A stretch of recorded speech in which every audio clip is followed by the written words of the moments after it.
It's Friday and we're back for our last Brew With A Blue for the week. I hope everybody's had a good week and is looking forward to the weekend, albeit there's not tons we can do out there at the moment. But I'm delighted to say, hopefully to brighten up everyone's Friday, I've certainly been looking forward to this all week. I'm joined by author, one of my favourite Everton authors, it's James Corbett. James, thanks very much for joining me today. Thank you for having me. It's wonderful to speak to you. You can see there all the books you've got in the background there. I mean, is that something you've been doing during the lockdown, trying to crack through some of them and get them all ticked off? Well, I've sort of got Instagram envy. I've been going through the writers' shelves and how they've organised them. And you've got some who organise them according to colour and some according to theme and so on. No, I haven't. That's just how they are. Yeah, I mean, it's putting mine to shame. People who are listening to the podcast, mine's like a tiny bookshelf, which you've had to put some picture frames on because I've got not as many books. James just spreads across half the screen there. But no, I mean, just on that, being a writer in lockdown, we spoke to a few journalists and how, some people have sort of said that it's hard to get creative inspiration when you're sort of stuck indoors and you can't go out and speak to people, you can't go out and just feel the world around you. And others have sort of said that this time where you can sort of get your head down, you're isolated in a different sort of way from your writing and sort of help them. I mean, how are you finding that? Have you found that this lockdown has helped you be more productive, or have you struggled with it a little bit? I wouldn't say struggled. I was put on furlough just over a month ago from my day job, which is writing for a sports business website, offthepitch.com. And I sort of missed the daily grind of getting stories and talking to people within football. Although I'm still sort of doing that. Your phone never stops going, and the WhatsApps never stop coming in. So I miss that element and discipline that goes with it. And it's been a bit weird. I think probably because I've always worked. You know what I mean? Ever since I left school, I think this is probably the longest period where I've not really had to do anything much other than be a dad to my kids and make sure the house is tidy, the garden's done. Ever since I left school, nearly 25 years ago. So it's strange in that sense. Watched loads of TV. I've read quite a lot of books. I've been finishing off a few little odds and ends that have been on my hard drive. But yeah, it's okay. It's okay. There's people on the front line who are putting their lives at risk every day. So I can't complain about not having to do anything, Yeah. Yeah, I mean, have you found it that quite nice being, all the things you mentioned there in regards to, spending time with your family and doing other things? Have you found the break from football quite nice? Because I think it's, we're getting on to probably 6 weeks or so now where we've not really had any at all. We're getting towards the point in the year where the season would usually be coming to an end, if you will. Within May now. It's the 1st of May today. I'm sort of starting to feel as though we've gone from that initial I'm not bothered to I'm really missing it to sort of I'm quite used to it not being around anymore. Yeah, I'm with you on that. I mean, whenever there's an international break and there's no Everton at the weekends, and you're sort of at a bit of a loss for things to do on a Saturday afternoon, it does bring home to you how much football's like the central thread that goes through your life. But I think we're long past that stage now. But I just would really love to be in Goodison Park tomorrow. I can't even remember who we're meant to be playing or whether we're meant to be playing there. And being sat next to my dad and being able to go for a pint afterwards to talk about the inevitable defeat or boring draw or whatever it is. So I miss all that. What I don't miss actually is the travelling, because I live in Ireland and I've still got my Everton season ticket, and I sort of do 60 or 70 overseas trips every year, mostly to the UK. But I don't miss the 4 a.m. starts and all the hassle of security and all that. So it's been just over 2 months since I last took a flight, which again, I can't remember the last time I went so long, probably 20 years without travelling. So yeah, I miss that aspect.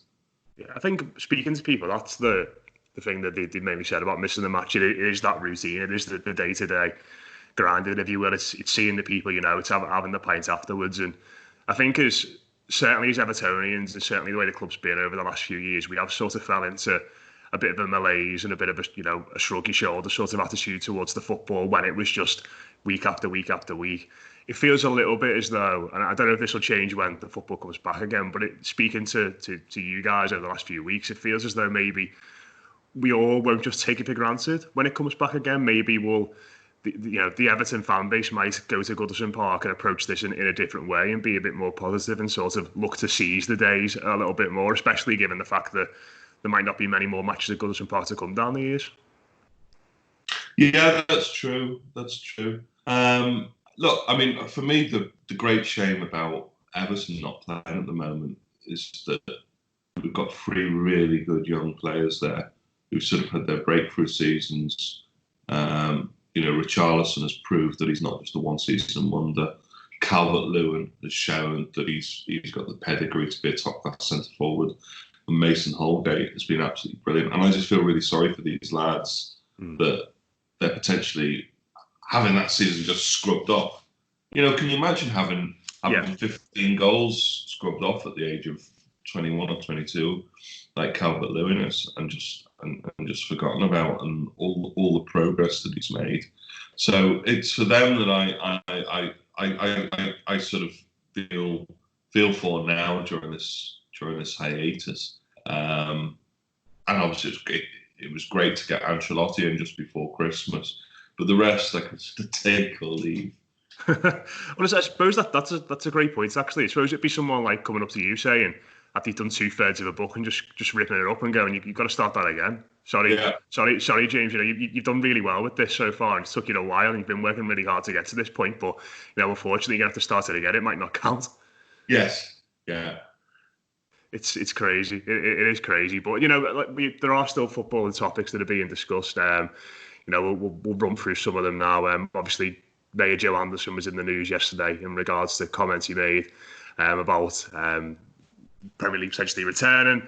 Liverpool Football Club issues a statement unhappy about sort of him sort of making an assumption that fans would gather outside Anfield and congregate and celebrate the title win that it was awarded. I mean, what did you make of that back and forth yesterday, James? I mean, I was reading the interview just before you called, and it's actually quite well balanced. I think they've taken little bits of it, and they're obviously not happy that Joe is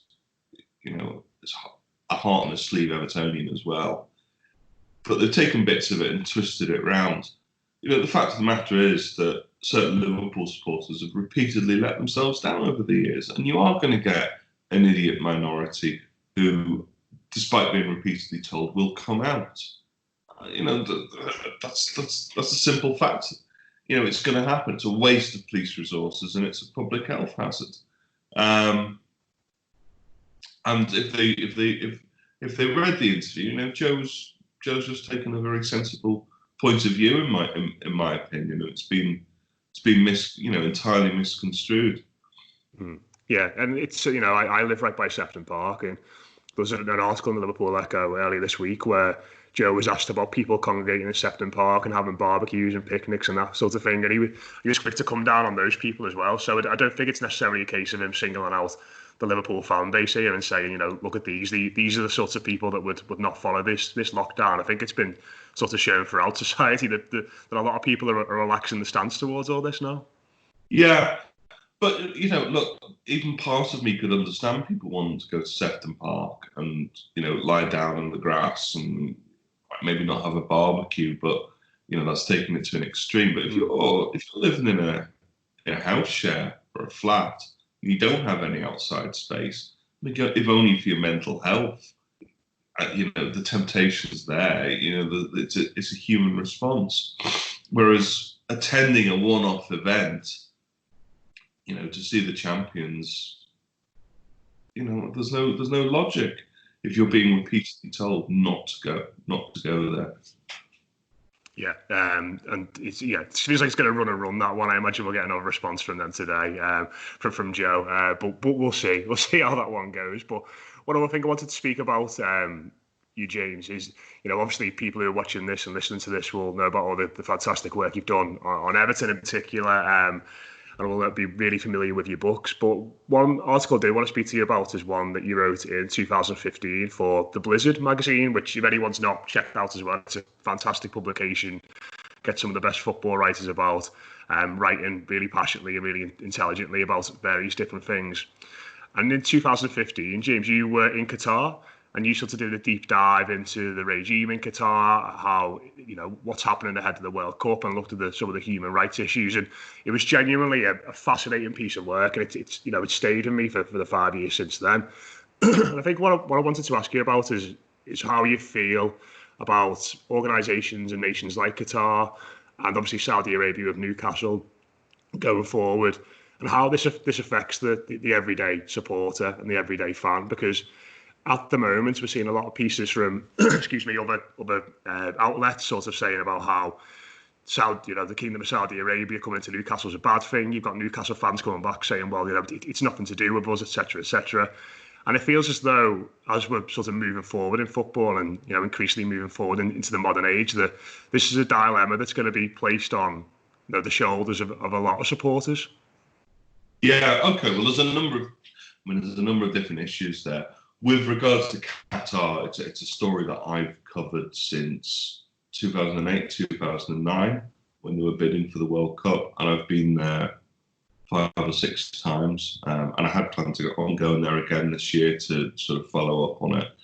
And the story that you reference, which is I think it's available for free online at the Blizzard right now. I'll put the link to it in the YouTube description and podcast description below if anyone wants to check it out. Okay, great. Well, I went there at the end of 2014 to just see what was in effect the greatest PR disaster of all time, which it was at the time, because nobody had heard of Qatar before it won the World Cup. And, it's this tiny emirate. It's sort of like the size of, if you can imagine the World Cup being awarded to Greater Manchester, but Manchester not having any football history and also being incredibly hot in the summer, it was the equivalent of that in terms of size. Obviously, FIFA has had its corruption issues, and Qatar has been linked to those. It had one of its football leaguers took on Sepp Blatter to be FIFA president and lost very badly, and was sort of caught up in this huge corruption scandal. And at the same time, you had all these stories coming out about workers and the horrible conditions that they lived in. And what I did, I spent a week or 10 days, I can't remember, just going around and seeing what was happening 4 years after Qatar had won it. Was it a slave state? Was it just a PR exercise? What did ordinary Qataris think about it? And that's what I wrote about. It's a sort of 10, 11,000 word piece that discusses those things. What I found, I suppose if you're looking at the pressing issues, it was and is a piece of PR.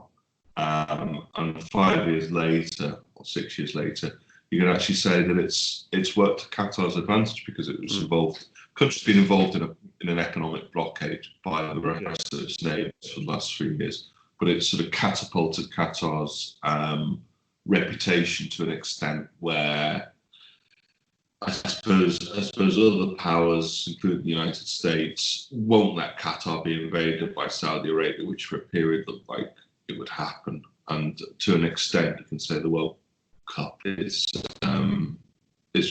responsible for that, and the rest of the world's knowledge of it.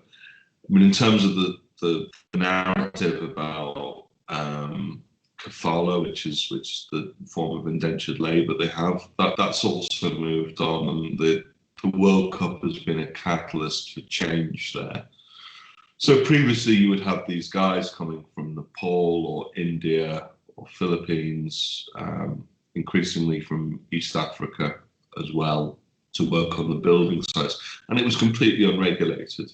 And these guys were being paid relatively well, I suppose, by the standards that they were operating in at home. But in terms of Qatar, where you literally have teenagers going around in Lamborghinis, the idea that these guys were earning $200 or $300 a month for 6 days a week physical labour seemed very wrong. Now, what I did during the course of this trip was I went to see the living conditions of some of these people and to talk to them, and I saw, horrific dormitories. If you put together a group of young men, doesn't matter what country they're in, and just sort of leave them to their own devices, and they're living 4 or 6 or 8 per room, it's going to be pretty nasty. But these guys are poor, and the physical structures they're living in were poor. But then at the same time, I also went to see work barracks, which had been put up for specifically for the World Cup labourers. They were pretty good. They were clean. They were safe. They had canteens. They had gyms. One of them had a swimming pool. And the guys worked hard. They worked really, really hard. But they were also very proud of the work that they did, and they were proud of the fact they were remitting money to their villages in the developing world. And they didn't want to be seen as victims. And the narrative at the time was all about them being victims. They wanted to show that they were providers for their families, that they were building houses in their villages and so on. So what I found was a very complicated picture, and it was almost like a 2-tier thing. So if you work on a World Cup site, you almost had preferential treatment to guys working elsewhere. And I think things have developed. There's been a greater move to have wider worker rights within Qatar since 2015. Still not at the levels that we would perhaps expect in the West, but it's probably a different world to what it was a decade ago. And I sort of showed this evolution within the article. And as I say, when all this coronavirus business is over, I hope to go back out there and see what else has changed in the time since then. And then obviously Newcastle has been in the news. It's been bought by the Sovereign Wealth Fund of Saudi Arabia. And Saudi have just, an absolutely horrendous reputation for human rights. There are hundreds of people being executed every year. It has a very harsh form of Islam, a very conservative form of Islam, and it's seen as sport washing for the regime. Seen as a way to make it acceptable in the way that I suppose Abu Dhabi have sought to do with Manchester City and Qatar sought to do with the World Cup. The question is, should fans feel responsible for it? Well, no, in a way, because the rules at the moment allow anybody to come in and buy it, and often than not, it's not a sovereign wealth fund. It's a bunch of con artists or ill-disciplined businessmen who are coming in and buying the club. So, would you take responsibility for them? No, you wouldn't. I suppose it's more the sort of what I was thinking about it is in regards to how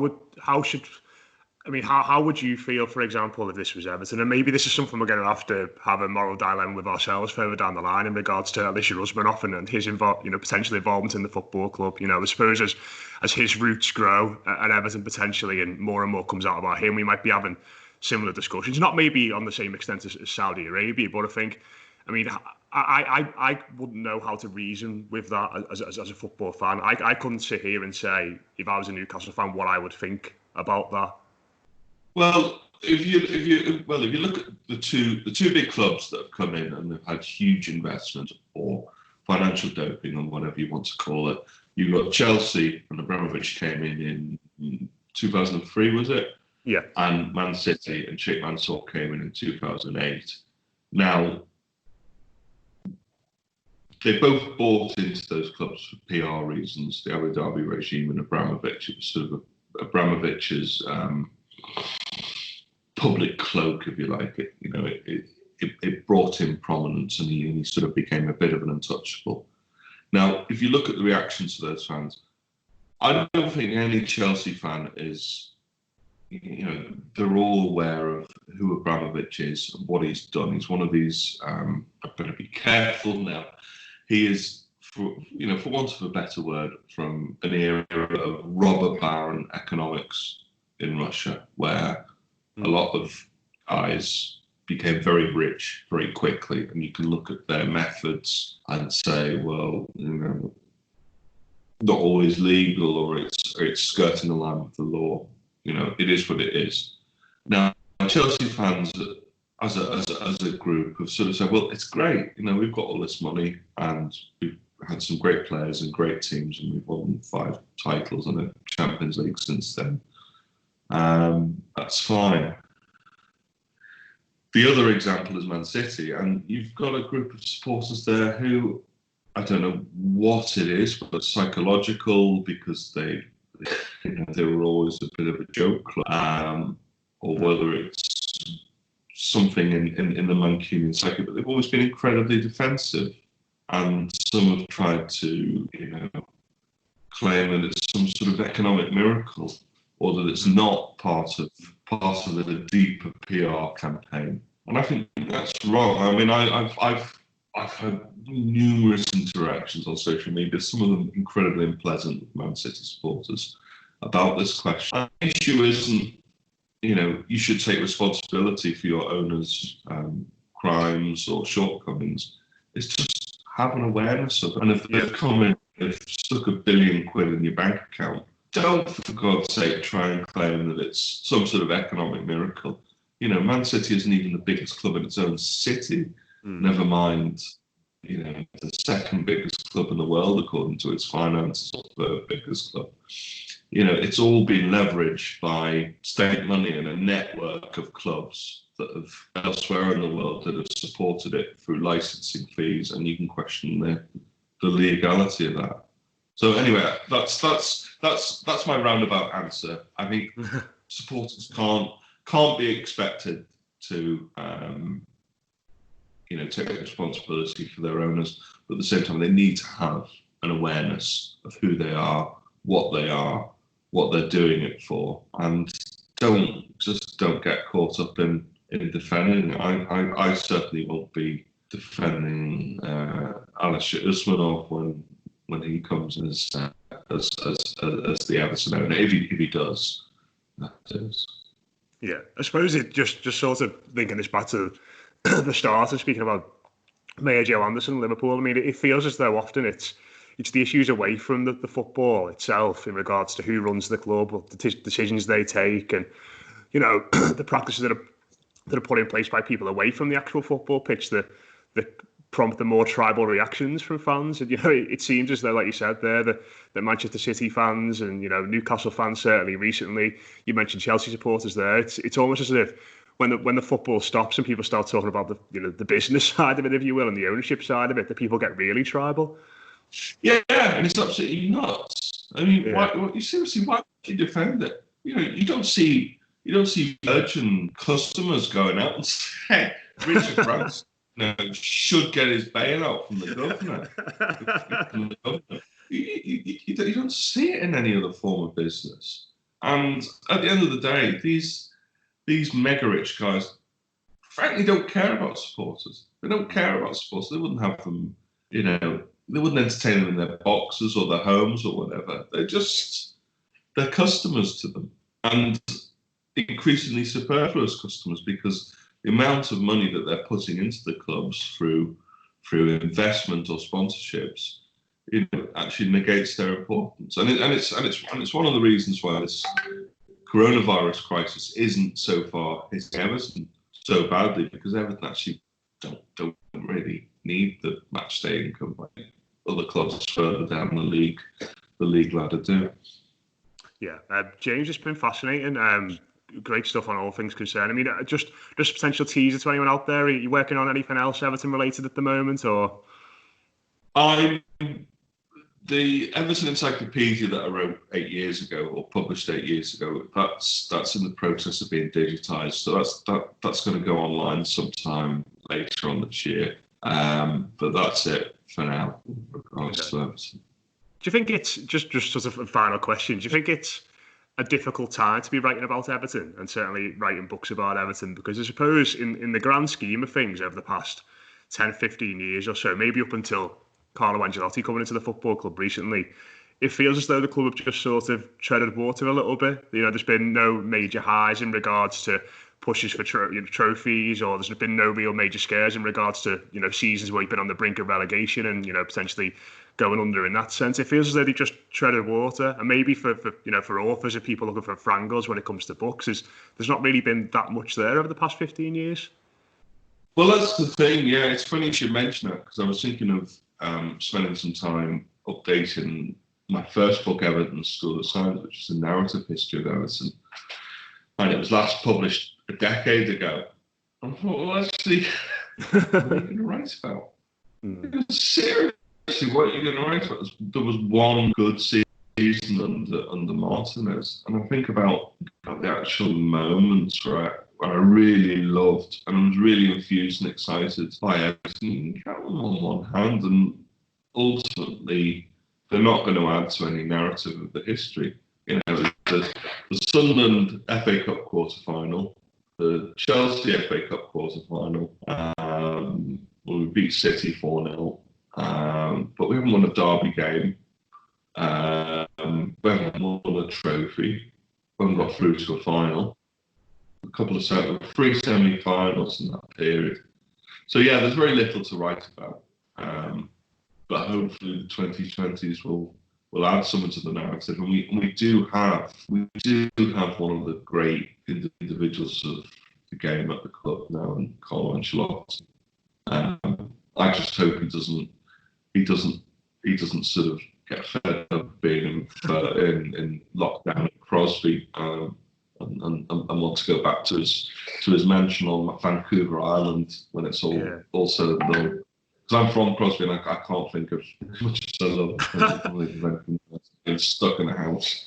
He seems to be enjoying counting the Iron Men anyway, so he tells us, you know. Yeah. So he seems to be keeping himself busy in that regard. But yeah, James, it's been an absolute pleasure. Like I said, anyone who's not read that article, James done about Qatar, it's in the YouTube description or the podcast description. I'll include a link to James's Twitter and all the work he's been doing as well in regards to everything. But been absolutely fascinating, mate. Make sure you stay safe, and hopefully see you again at Goodison Park in the not too distant future. Okay, thanks, Matt. Bye.